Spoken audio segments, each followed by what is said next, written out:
Breaking news today on Sekulow as Kamala Harris speaks live from the White House following Biden's exit from the presidential race.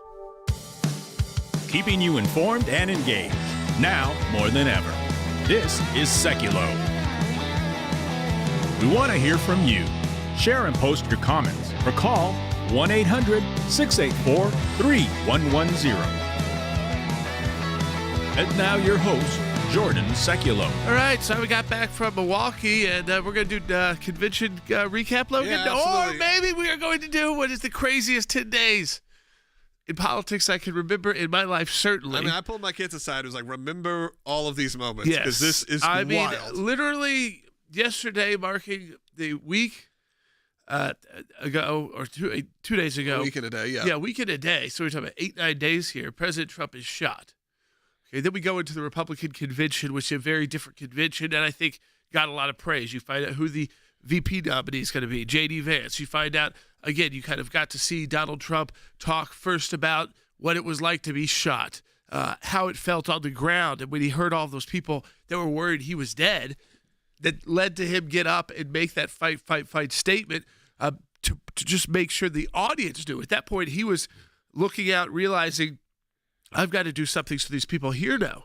Of course, talking about the firefighter and, of course, father who was killed. And then, okay, so we finish out the convention. You got Hulk Hogan. You get Dana White. You get Kid Rock, sometimes called Bob. Yeah. And, Bob Ritchie, yeah. And then over the weekend, listen, it had been texted about a lot. But, you know, yesterday I was thinking, am I going to wake up? And then I woke up. I think I woke up. Was it woke up? I don't know if you woke up. Maybe it was how late you slept. It was in the mid-afternoon, early Was it afternoon. mid-afternoon when it broke? I couldn't remember. I It's was just cleaning all up little... a litter box disaster, and I got a text message from Will saying, it's over, it's over. It's and we all looked. just like a little bit of a blur for me. Yeah, exactly. I got back in Friday, and I was like, all right, give me a day. I got a day. Yeah. And then Sunday, you know, as you all know now, Joe Biden, our president, who is not fit to run for office or carry on in office starting in January, remains our president, but has announced via X. Yeah, of course. I love that it He came has out not on been X. seen. No. Supposedly he was very angry, Logan. He was very upset by this. I wonder if he ever had COVID or if he got sick with something else that was even worse. Yeah. Some reason why we're not seeing him. Yeah. Especially at this point. Now, he'll give some major address, I'm assuming, when he's healthy enough. I said healthy enough when they have a real plan. Yeah, and a real plan, which would be, you know, he's endorsed Harris. The Clintons have endorsed Harris. Joe Manchin said he's not running. The Obamas are really the only They're the only holdouts. powerhouse kind of couple politically that didn't fully endorse Harris at all, right from the top. But I do think that they could come around to that. I just think, again, there's state delegations already, pointing out Harris. And so far, Logan, big not a fundraising single person has announced yet that would be a serious challenge. Yeah, and a big fundraising day for the Harris campaign, They took if it like you will. 50 mil? 50 million in 24 hours, not bad.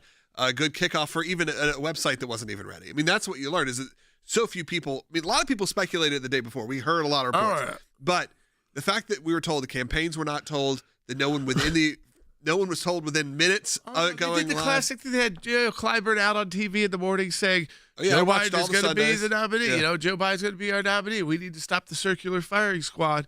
And then I saw Joe Clyburn last night on the evening shows and say, well, things changed, and I respect Joe Biden. Yeah, I think that's the new version of the story is he made a selfless decision to decide not to run. I heard he was angry. I mean, this 3 weeks of being bombarded, I mean, obviously a very hard decision to come to, one that clearly he had to work out some kind of deal. I mean, look, I kind of feel like he was too. Except for the fact that he is the one who is responsible for it. Yeah, I'm not saying he's not responsible for it. I'm just saying I would feel that way if I was him. All of your friends have essentially turned on you, but not unjustifiably. They now turned on you. They say, you know what, protect yourself, too. Like, don't keep embarrassing yourself. Well, I think when they said they came to him and said, there's no path to victory. So what would you rather do? Lose? We know what the mental capacity is, people, when they lose. It's not great. It's not great when you lose the incumbency. So at this point, he can step aside. Kamala Harris comes in. We'll see what happens. We'll keep going. What are your thoughts? 1-800-684-3110. Call us right now. 1-800-684-3110. He go down as the only Democrat to beat Trump. President Biden has ended his re-election campaign and endorsed Vice President Kamala Harris. There is less than a month to the Democratic convention. Just over 100 days until the election itself. The president's statement, in which he wrote, in part, "While it has been my intention to seek re-election, I believe it is in the best interest of my party and the country for me to stand down and to focus solely on fulfilling my duties as president." This was a decision that the president, we're told, kept very close to the vest, with many on his senior staff and campaign team unaware that he had reached this decision until the very moment that that letter was posted. I'm very concerned that the events of the last few days have a resemblance to a coup that was engineered by special interest donors and also certain party leaders. The 81-year-old's performance raised doubts about his mental fitness and led to mounting pressure to step aside from Democratic allies. Biden was defiant against those calls. I am running and we're going to win. More than 30 elected Democrats had publicly called on the president to step aside after that debate performance panned as disastrous. The plans for President Biden to bow out of this race were really set into motion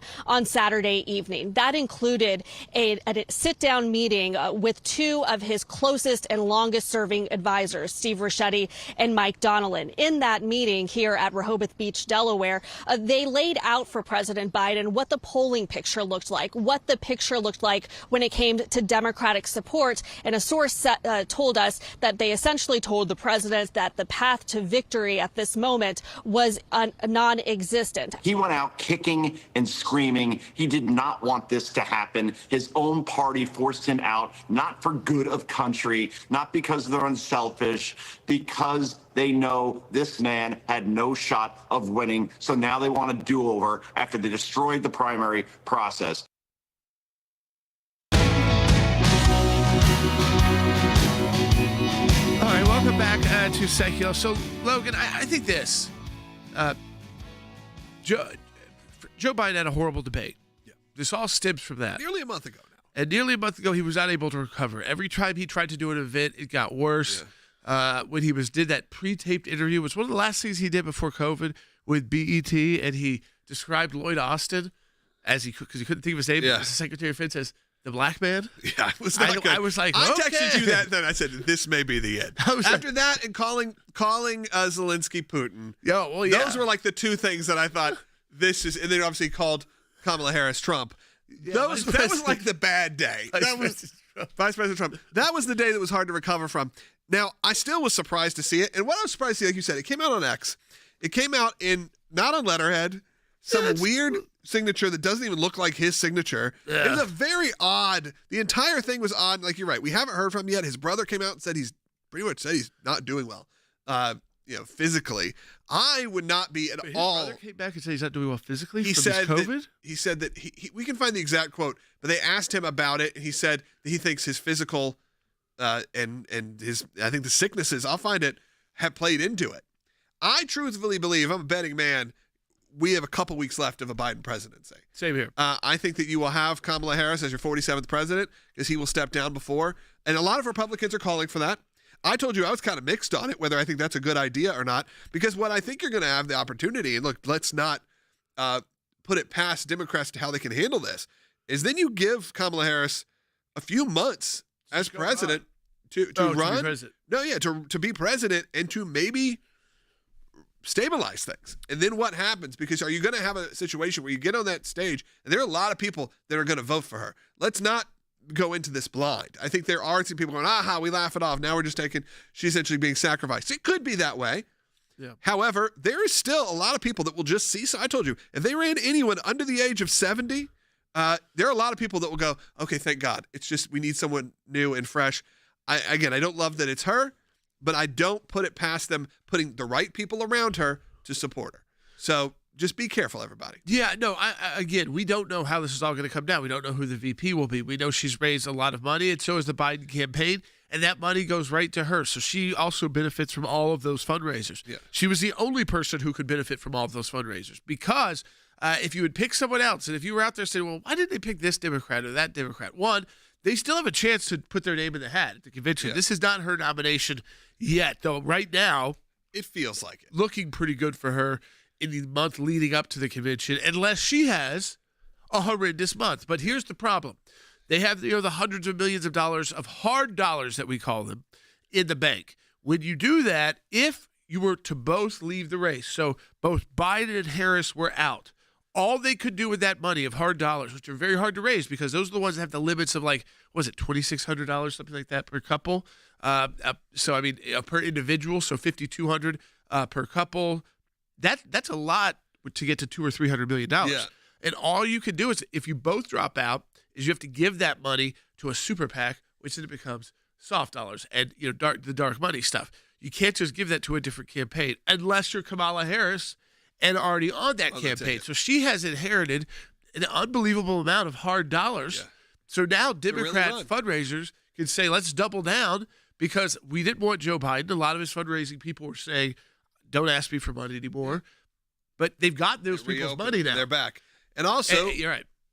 If she picks a good running mate, that could change the game also. She picks somebody. Take on J.D. Vance. Now she doesn't have to debate J.D. Vance. Right. She gets the Trump debate. Which is a very different thing. Very different. Yeah. Which is almost a unwinnable on both sides. I mean, let's be honest and say that Biden had a horrendous debate and President Trump had a fine debate. It was fine. There was nothing. You don't really remember a lot of amazing moments. Think the one part you remember that killed Biden was when he said, I have no idea what he just said, and neither does he. Right. I'm saying like a zinger. It wasn't like a policy. And the media didn't even correct him. They were agreed. Yeah. So here, I do want to state, because we do have that quote from Joe Biden's brother, Frank. He told ABC News that his brother's decision to step out of the race boils down while making the statement. Boils down to his overall health and vitality, and beating the genuine threat to our nation in the form of Donald Trump. So he said, again, puts it down to, he used the word health and vitality is the reasons, which is not the talking point coming from the DNC. I'm trying to see what other. He also told CBS News, selfishly, I will have him back to enjoy whatever time he has left in our lives. So, I mean, that's a pretty, that's what I'm saying. This is not what we think it is. You think he's got hit some wall? Something's wrong. Yeah, I believe so. I mean, again, it's all speculation, but that's a weird thing to say. That's not straight up. Again, I'm pretty much convinced that you will have a President Harris here soon. It's interesting, too, because of the Secret Service Director having to testify today. This kind of knocked the President Trump stuff off the news for a couple days. It's back now. Yeah, they changed the narrative for a few days, for sure. For yesterday. Which is a weekend narrative, so it's not the most important. Yeah. Well, I think they maybe didn't want it to be like you said, they're not fully prepared. No, it's not like she came out and did an event as a candidate. They have just slowly started to get the social media handles changed. Really, you said she just did a White House event, but that would be normal too if the president. The White House event was very much. She went out and spoke to NCAA athletes champions. Made a very generic speech. The president was hurt sick. That's what you would do as vice president. Yeah, and it was fine. There was nothing really good or bad in it. You didn't say there was some cackling? There was some, you're national champions, which means you're champions of the national. Didn't say that. Did she really do that? She didn't say that, but it was similar. It was kind of like that. Do we have that, guys? I don't know. We could probably find it. It was. Yeah, okay, let's do it. It was on the nose. Yeah. I am honored to welcome all of you to the White House to celebrate the achievements of these great athletes. Every one of them is a national champion. A national champion.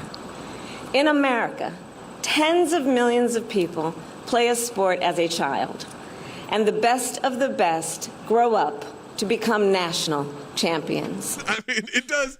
Why? It does kind of feel. But who wrote that? It said, you know what? Let's say the phrase, because that's what we're known for. Yeah.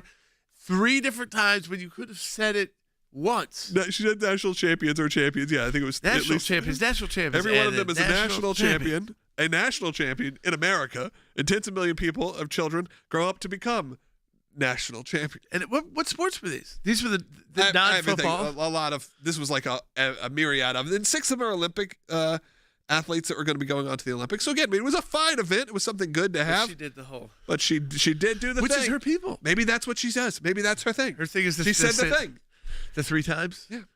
All right. There are a lot of people calling in. Should we take some calls? 1-800-684-3110. I want you to kind of weigh in. If it is Kamala Harris, do you think that is harder for President Trump or easier, or you're just not sure yet? And I think being just not sure is okay, too.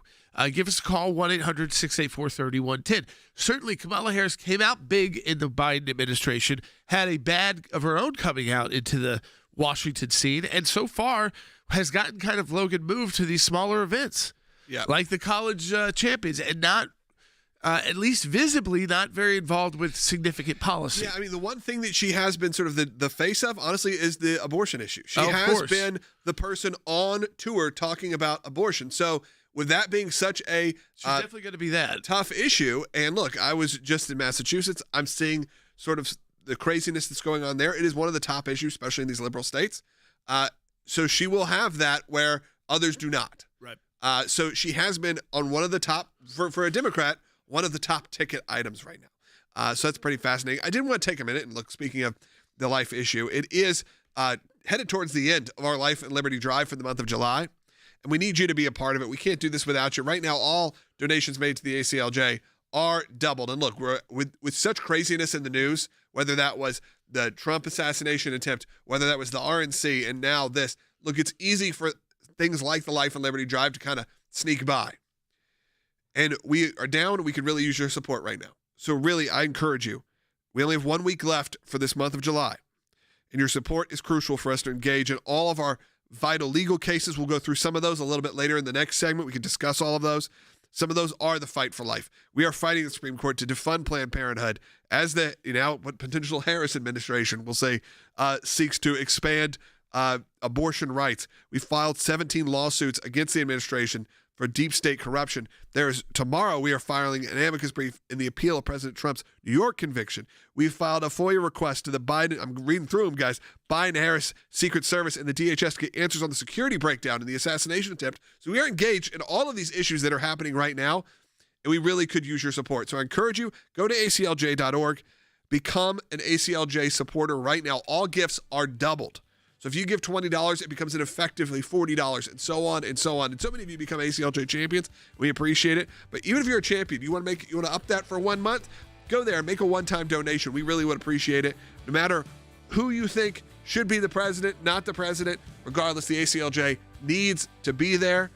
We need to be there and have your voice heard. Yeah, I know that people were distracted the last week. I mean, obviously, you've got the major party conventions, Donald Trump being shot, the first time Donald Trump speaks. Now you've got Joe Biden out of the race and Kamala Harris. So focusing in now, back to kind of getting to the work that we do. I encourage you to support the work of the ACLJ at aclj.org as part of our Life and Liberty challenge. You go to aclj.org and you will double the impact of your donation. This is a critical time to do it, folks, for the ACLJ, even in the midst of this campaign. Sometimes that's the most critical time for us when it comes to fundraising. Be right back.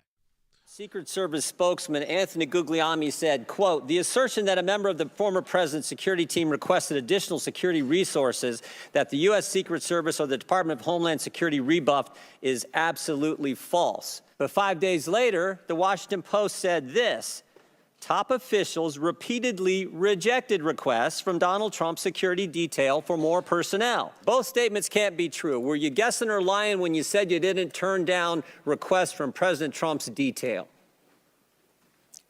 Neither, sir, and I appreciate the question. But what were you doing? Because those statements don't jive. So what I can tell you is that for the event in Butler, there were no requests that were denied. As far as requests... Well, maybe they got tired of asking. How many times did you tell them no, and what'd you tell them no to? Again, I cannot speak to specific incidents, but I can tell you in general terms, the Secret Service is judicious with their resources based on... What does some requests mean? How many times? Some indicate requests is plural. So more than once they asked for additional help, and you turned them down. What did they ask for, and how many times did you turn them down? Pretty basic questions. So again, without having all of the details in front of me, sir, what I can tell you is that there are times... You didn't get briefed on how many times you turned down the Trump detail when they asked for additional help? I'm sorry. You didn't get briefed on that before you came to this hearing, knowing you were going to get asked that question? What I can tell you is that in generic terms, when details make a request, there are times that there are alternate ways to cover off on that threat. The fact that you can't answer how many times you did that, that's pretty darn frustrating, not just for me, but for the country. I am here today because I want to answer questions, but I also want to be cautious. You might want to, but you haven't answered. I don't think you've answered one question from the chairman, the ranking member, or me.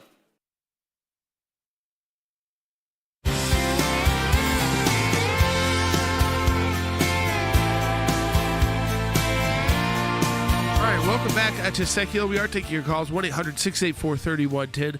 That's 1-800-684-3110. We're going to go to Harry Hutchinson because, Harry, there is this talk that by kind of subverting the normal election process, because you got Joe Biden with the delegates, and his delegates now are freed up, but in a sense, a lot of those delegations are already supporting Harris because these are the hardcore Biden delegates. So if he says go to Harris, that's kind of like what they're doing. And we'll see that in the first round of voting in a month. We'll also see if anybody serious gets in this race. As of now, a couple of the more serious names have already endorsed. So you've had the Michigan governor, right? You had Hillary Clinton. Now you did not have the Obamas yet. So Michelle Obama could still. Yeah, the Obama statement was very generic. It was, well, we hope the democratic process puts out a good candidate. It was not at all endorsing, which I found. But I feel like in a week they could endorse. I think so. I think they probably Joe were just. Biden split up his statements into two. Yeah, they think give it a little time. Maybe you need a moment where you have Barack and Michelle on stage with Kamala. That's different than Clinton's. I mean, that could be your official announcement kickoff sort of fundraising event. Yeah, that changes the vibe completely, and maybe you have that push. But I also don't know their relationship. I have no idea if they have a good or bad relationship with the Obamas. The Harris family, I don't know if that's even really talked about. I mean, I think we usually hear about the Biden relationship not being so great, but the Harris relationship, probably it's not going to be as tight because they weren't running it. It was his VP for 8 years, so you weren't like around each other all the time. I want to go to Harry though, because Harry, one thing that's interesting about this is that the Democrats have figured out how the elites in their party can still be in control of this system, and so to make sure it's not. Democrat voters really never had a say here. Joe Biden was the only nominee, and now they're not going to get Joe Biden. I think you're precisely correct. So this move by the elites raises several questions. Number one, who has ever voted for Kamala Harris? Number two, who supported Kamala Harris in 2020? Virtually no one. So many Americans face the daunting prospect of being unburdened by the past, inclusive of the Joe Biden presidency. Joe Biden has presided over one of the most disastrous presidencies in American history. And we should note also that the ruling class elites, both in the United States and Europe, have hollowed out our institutions of liberal democratic governance. So, but at the same time, what have the elites said? What have they done? They have claimed that Donald Trump is a threat to democracy. So in essence, we have these ruling class elites who have simultaneously sought to protect democracy from Donald Trump intervening in the democratic process, thus thwarting the will of Democratic voters. So it is highly irregular, and it's highly unusual. And lastly, let me suggest that what we have witnessed is simply a bloodless coup by elites, and I think the American people should take notice of that. Supposedly Joe Biden is very upset about this. Well, I think there is that argument to be made now, not even an argument to be made, that millions of people voted for Joe Biden. They always push this on you, too, when you're feeling sick. Yeah, it does. We've seen that happen over and over in politics where they go to you with a tough decision and they know you're kind of like 50% there. Yeah. And you're in a hospital or you've got COVID and you're having to, self-contain yourself. And they're showing you a video of Donald Trump getting shot and jumping back up and Hulk Hogan. And then, what are you going to do? Shuffle out there and hopefully not just cough through your... Some of the reports that were his top advisors, who he's had since the 80s, saying you have no path to win. So at this point, why not leave? Because leave? The polls don't show that. No. Saying why not go out, in a positive way, step down. If Kamala wins, you have a great situation there. If she loses, you're not the one to lose. You're able to actually kind of ride off into the sunset, and a lot of one-term presidents aren't able to do that. They can never really recover from the American people rejecting them. And we've seen that, by the way, time and time again. We've actually heard, I've read a lot of the biographies and those about how mentally destructive it is when you had one term as the president and then get voted out. Right. George H.W. Bush, I think, is historically known for talking about what that was and how even Bill Clinton kind of helped him through some of that because it was such a jarring moment for him. So as someone in their 80s, I think that's an interesting thing. But I think you are right, where when you start having these conversations of where elections get moved and what's fair and what's not fair, I mean, what is clearly not fair is that millions and millions of people voted for President Biden. Their voice is not heard. That we don't live in a time where you are a few months away from the election, that we can't figure out some sort of mini primary, if you will. But I know that's not how it works. Well, but at the convention. At the convention, yes. But where the American people actually had a voice. Oh, right. No, I don't think there's enough time to vote again in states. No, I think there probably could be in modern times. There should be, but not on the books how the rules are set. The phone lines are completely jammed. Let's go ahead and take one of these calls. Let's just start from the top. Let's go to Martin, who's calling in North Carolina. Watching on YouTube. Thank you. If you're watching on YouTube, by the way, you're brand new, hit that subscribe button. Hit that thumbs up if you're always here, and throw in a comment. We'd love to hear from you. So, Martin, you're on the air. Thank you. Appreciate y'all taking my call. I'm going to make this quick. With all the talk and everything that has gone on about, well, except the decision of Joe, those were the same people that were telling him to step down, and now people saying he had the country in mind and the best for the country. But yet in his document or letter that he sent down when he dropped out of the race, he said it's best for the party and then the country, which tells me they're afraid of losing their power as the party. And it was never about that. So to say that, I was going to say this.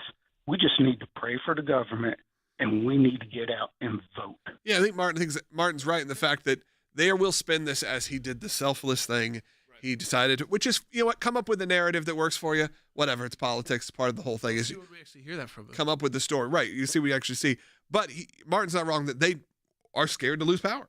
I think that is precisely correct. And if you look at the United States, there are many individuals who are part of what might be called America's military-industrial complex.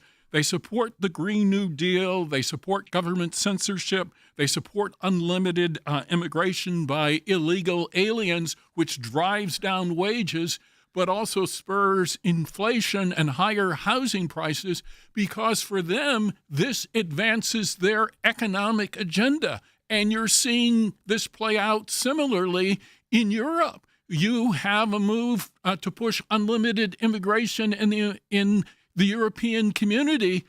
The Europeans, they don't favor it, the citizens, but the elites who run Brussels favor it. And so I think one of the things that the American people have to face is the fact that we have this split between the people and the elites. And at the end of the day, increasingly, it looks like the elites prevail. Yeah, absolutely. We're gonna. Do you think like Harris 100% has to do a debate with Trump?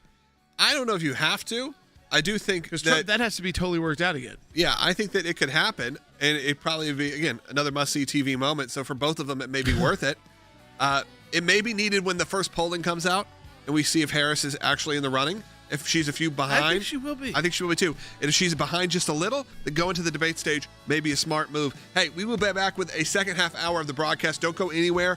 I'm going to tell you, though, we have a 1 minute break. In that 1 minute break, I'm going to encourage you to make a donation to the ACLJ right now during our Life and Liberty Drive. If we lose you right now, find us live broadcasting noon Eastern, by the way, and you can work your way back. Noon Eastern on ACLJ.org, on YouTube, on Rumble, on Facebook. We are on X. We are broadcasting live on all those platforms. You should be a part of that conversation live. We'll be right back. Last summer, we launched our first ever ACLJ Life and Liberty Drive. We never could have imagined how much you, our ACLJ members and ACLJ champions, would exceed our expectations, and we can't thank you enough. We'd love to tell you that 1 year later, threats to life and liberty are no more. Sadly, the radical left is relentlessly doing everything it can to destroy the very foundations of this great nation: life, religious liberty, and the Constitution. The good news is your ACLJ team has not slowed down. We continue to fight in courtrooms across the country, including the Supreme Court, to defend your freedoms and to save innocent babies. And we're proud to announce the return of the ACLJ Life and Liberty Drive. Right now, your tax-deductible gift will be doubled, dollar for dollar, doubling your impact to defend your freedoms and help save innocent lives. Go to aclj.org right now and join us in this fight.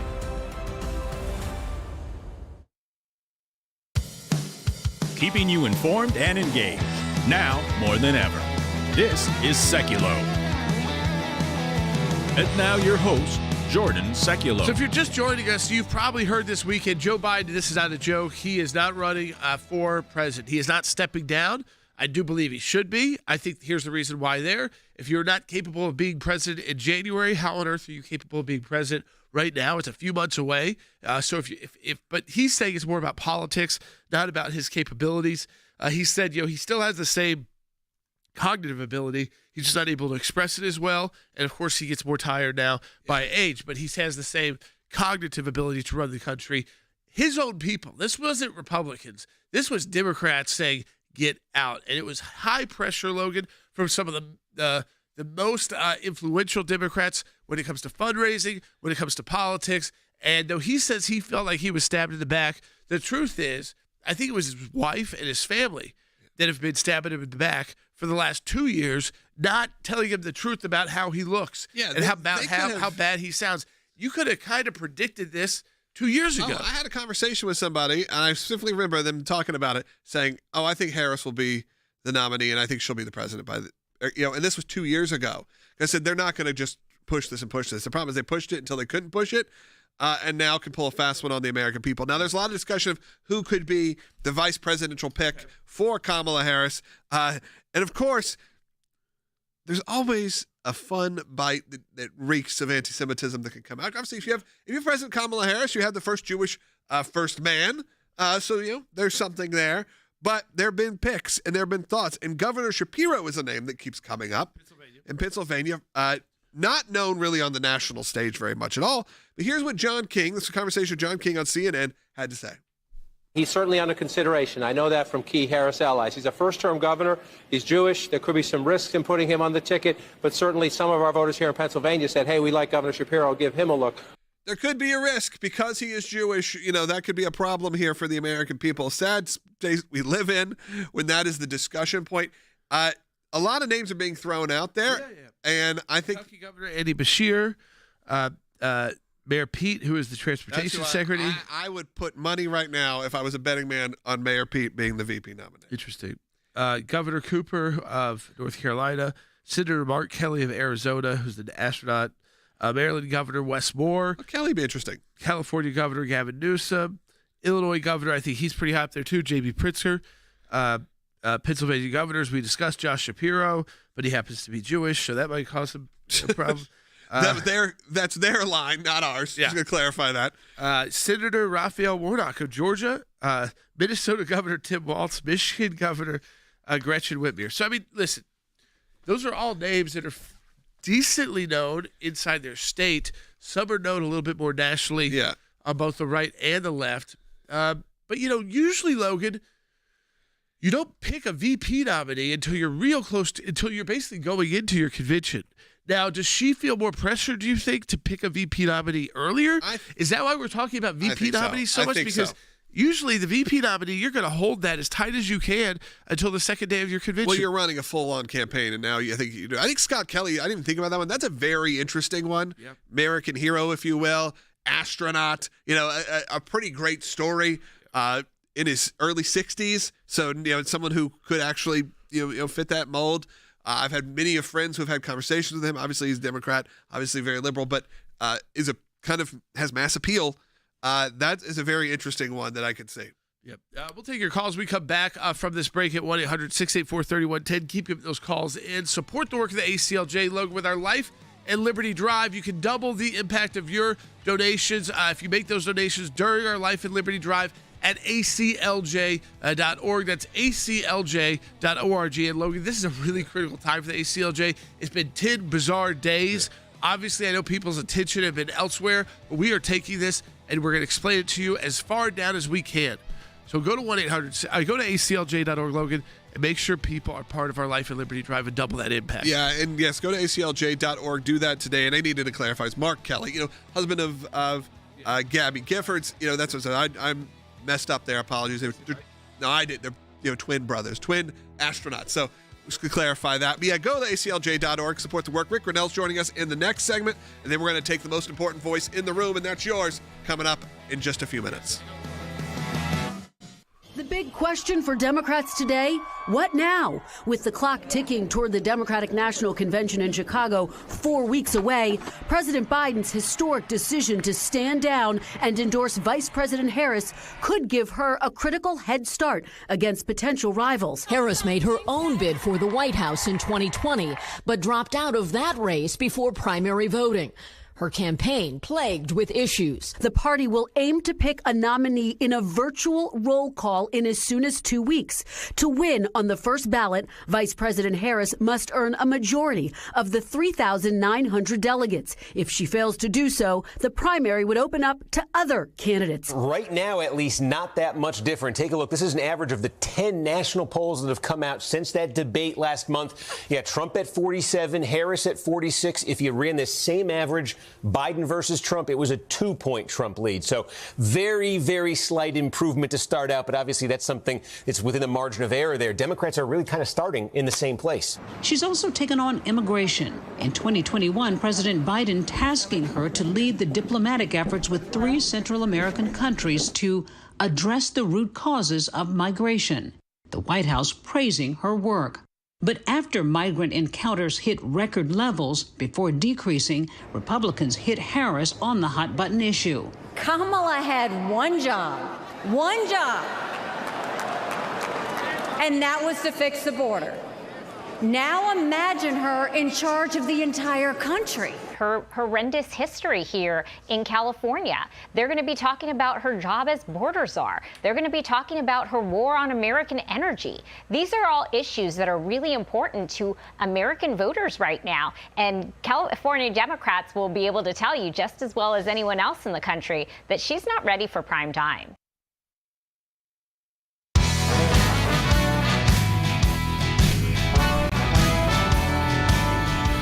All right, folks, welcome back to Sekulow. We are going to be taking your calls, too, in the final segment of the broadcast, which is coming up. Rick Grenell is joining us now, our Senior Advisor for National Security and Foreign Policy. And, Rick, I want to talk to you first about this because you've had a change of thinking, too, when it came to whether or not Joe Biden would be replaced because of the fundraising money, the hard dollars, and the fact that it would be Harris who would be the likely most benefit the most if he were to say, I'm not going to get in this race. And so, Rick, now as he already announced he's not getting in the race, he's also endorsed Harris, so have the Clintons, so have some other high-profile Democrats. We haven't seen the Obamas yet do it.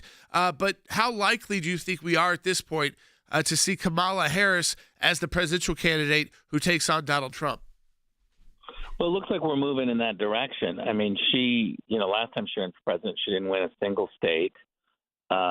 She could literally be the Democratic nominee and never have won a single state. She's very unpopular within Democrats. I say to my Republican friends, we have to focus on her record. We know she's a DEI appointee.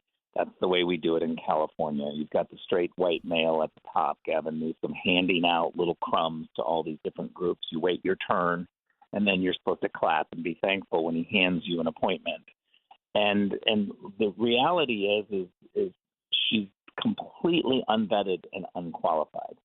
She has failed so many times. You just look at her California record. She's a radical environmentalist who rejected science and says that she doesn't want to see fracking at all.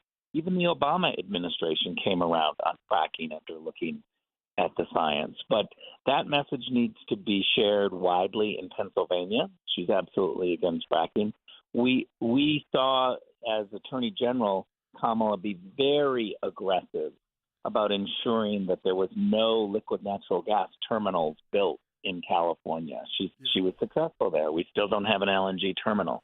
Her record is radical, and we haven't even begun to talk about the border failures.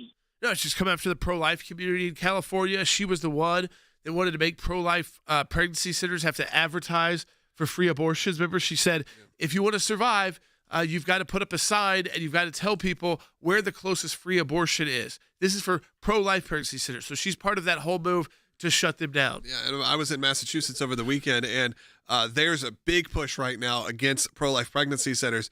We're going to talk about that coming up. It was wild to see. These are state-run campaigns that are happening. We're going to tease that out of what we can do to help with that, because you're seeing these pregnancy centers with that. But she has been the voice of that. She has been the voice of the pro-choice movement. So in some of these states, it's certainly going to be a plus. So, Rick, I would usually say, vice presidential picks are important, but they usually don't persuade a lot of people. But there's a lot of talk already about who she might pick as her vice presidential running mate. Do you think she has to do that before the convention or leading up to it, just to try and solidify more of the Democrat base and whoever the base is that would come from that candidate as well, just so it can look like, one, this is her nomination. I've already got VPs picked out. Do you announce a whole cabinet to kind of say, look, I'm ready to go on day one? Or at that point, are you the president already? Or are you just already? holding it, Rick, like we'd usually see until the convention week? I think she has to focus in on her vice president, and that's probably about it. But conservatives need to be completely focused on her record. They're going to get a little bump on whoever they pick as their VP candidate. The media is going to go all in and pretend like this is a perfect ticket and history is being made by having the first woman. But she's the most radical, far left person who has gotten this close to the presidency. We need to be very clear-eyed about how radical she is on every single issue. She's a radical for California, Jordan. Yeah. Well, I mean, Rick, when you say that, I want you to make that clear to people and just maybe run through a few examples. Why is she a radical inside California?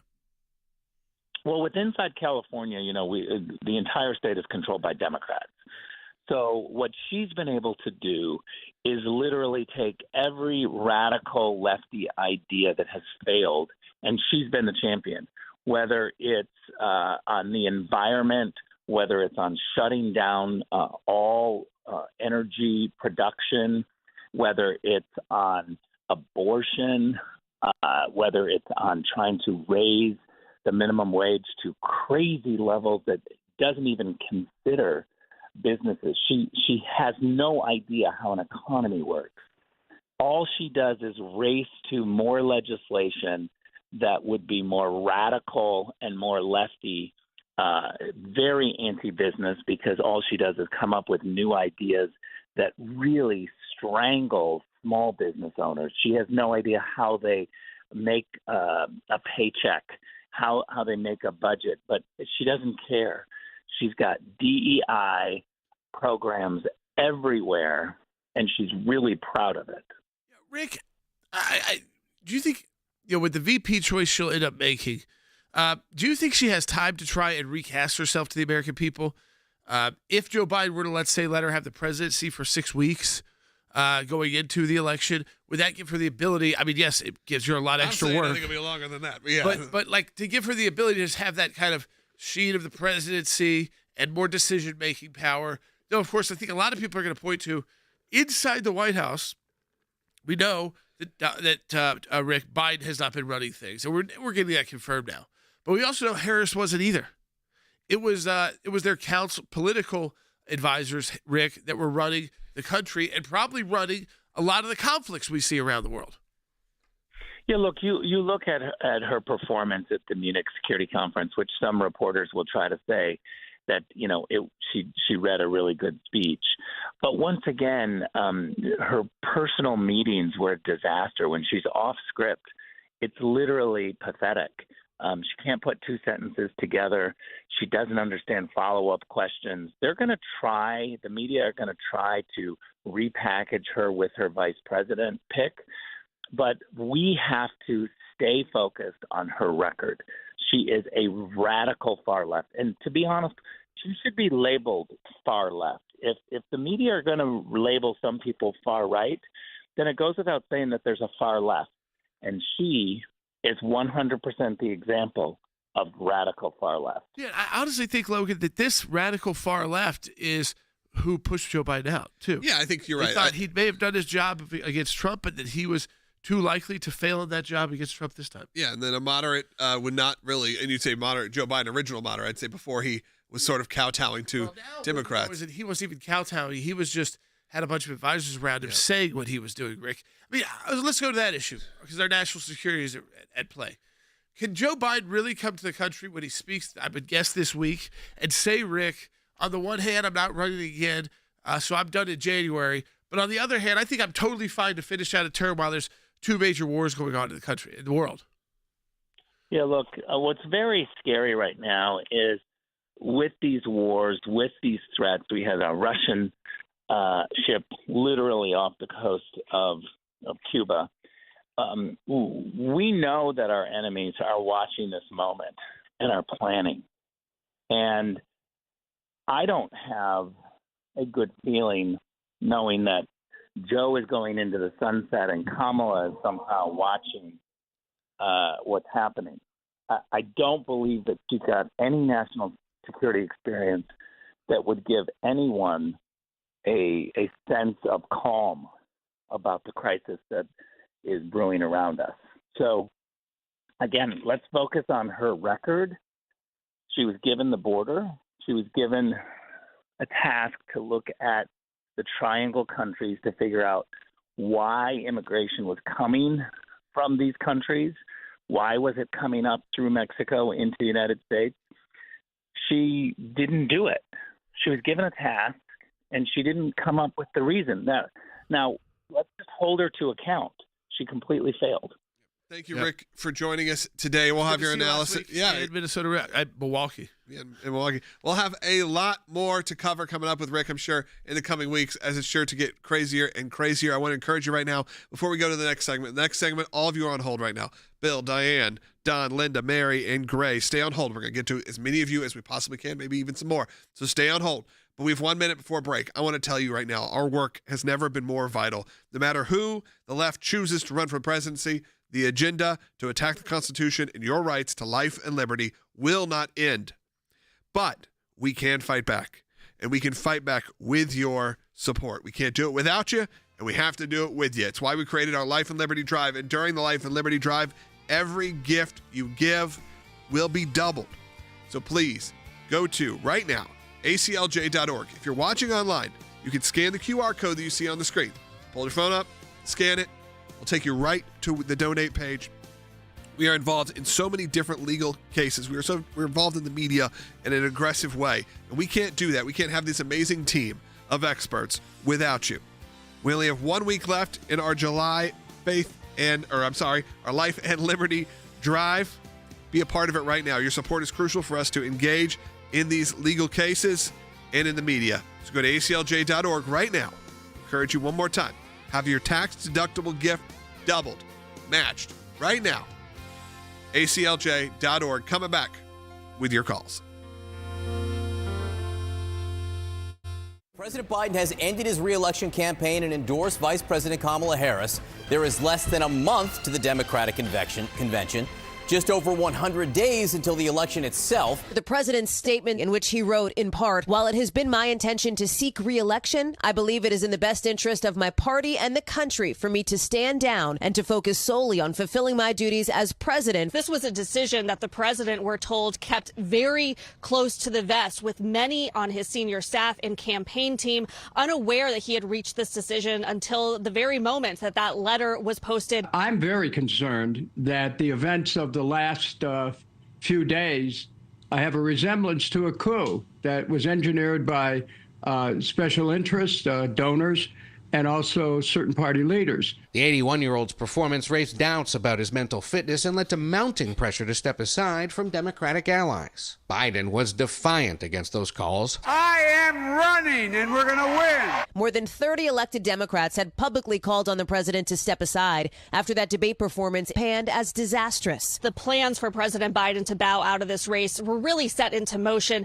on Saturday evening. That included a sit-down meeting with two of his closest and longest-serving having advisors, Steve Ricchetti and Mike Donnellan. In that meeting here at Rehoboth Beach, Delaware, they laid out for President Biden what the polling picture looked like, what the picture looked like when it came to Democratic support. And a source told us that they essentially told the president that the path to victory at this moment was non-existent. He went out kicking and screaming. He did not want this to happen. His own party forced him out, not for good of country, not because they're unselfish, because they know this man had no shot of winning. So now they want a do-over after they destroyed the primary process.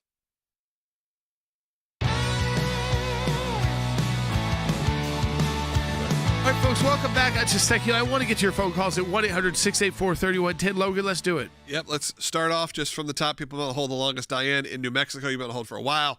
Thanks for holding. You're on the air. Hey, Diane. Let's put Diane back on hold. We'll get back to her. Diane, don't go anywhere. I feel bad for you, but I can tell you're listening on the radio. Yep. Let's go to Don, who's calling from the Czech Republic. Don, you're on the air. Hi. First, quick correction for Rick. Kamala never even won a single delegate. Now to my point. Yep. He basically has to run. They basically have to run the table on all the battleground states, and here's the real problem: the betting odds favored Shapiro would automatically basically lose to Michigan right off the bat because of the Dearborn voters. Mayor Pete, which you mentioned, was a disastrous Secretary of Transportation. Kamala's the disastrous border czar.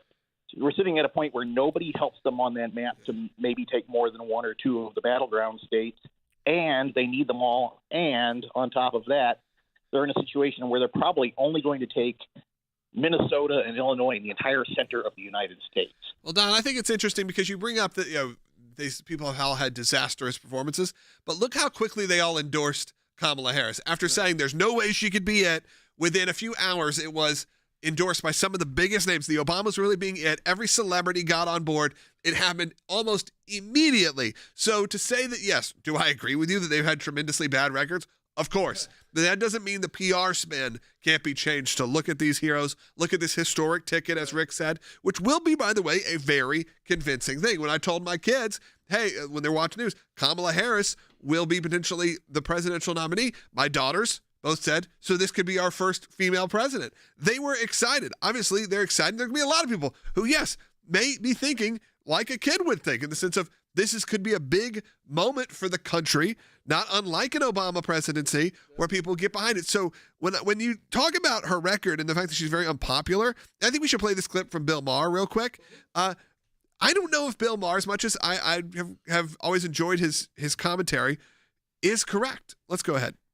Harris would be the first woman president, first black woman president, and first Asian president. But I don't vote for who will be the first. I vote for who will win. And for whatever reason, Harris has never been popular. You can count the number of delegates she won in the 2020 primaries on one hand, as long as that hand has no fingers. There are a lot of people, actually. I was trying to find Obama's commentary on Harris. 10, 12 years ago, he was actually very complimentary of her. Said that she was very smart, was someone who could be big on the party. Yeah, and was the Attorney General, I believe. He said she's the best looking Attorney General we've ever had. That was the first thing he said. Very interesting thing. That was from a Washington Times article from 2013. So I just pulled that up recently. Let's go ahead and take some more calls. Have we checked with Diane? She's back? All right, Diane in New Mexico, you're on the air. Yes, sir. I love your show. I've watched you and listened to you for years. Anyway, I think a lot of your comments are right on the money. I think you are just really right there. I don't think that Kamala Harris is going to make it in the debate with Trump. I don't think she will. And by the way, last week, the points on the Politico or the Gallup poll, they had to have 6 to tie Trump and 7 to win. And I think they're not going to make it. That Shapiro guy, he might be a little bit of a trouble for Trump. However, I think Trump's going to do it. I think, and I don't think that it's going to be a real bad thing. You know, I think he's just going to win. Now, that's all. If he's supposed to win, he will. Diane, I think that you could be right in the fact that they may just say, hey, somewhat, if Kamala does poorly, we can reset in 2 years and let's continue on. Let's keep going, get some calls because we run out of time. Let's go to Linda, who's calling in Virginia. Listen on the radio. Linda, you're on the air. Yeah, I went to X last night and I saw that Barack Obama was praising Biden, but he did not endorse Kamala. So I'm not 100%. Everybody else has. I agree with you. So I'm not totally set that Kamala's going to get it, but all of her faults being said by other people is true. That is the one. So that is the one part of the story. He did not endorse her for a reason. Unless they are planning some big event where he does endorse her, he left that part off intentionally. The Obamas did, because they're at least weighing the options here. Let's not be kidding. Now, do I think Michelle jumps in? I really actually don't right now. But I think there's at least that moment of going, let's not jump into this too quickly. We've got a month. So let's see how things shake out. Let's at least get through the first polls, see where we're actually at. Continuing on, Mary in Maryland, an ACLJ champion. I want to thank you. Mary, thank you so much for being an ACLJ champion, a monthly supporter. Go ahead.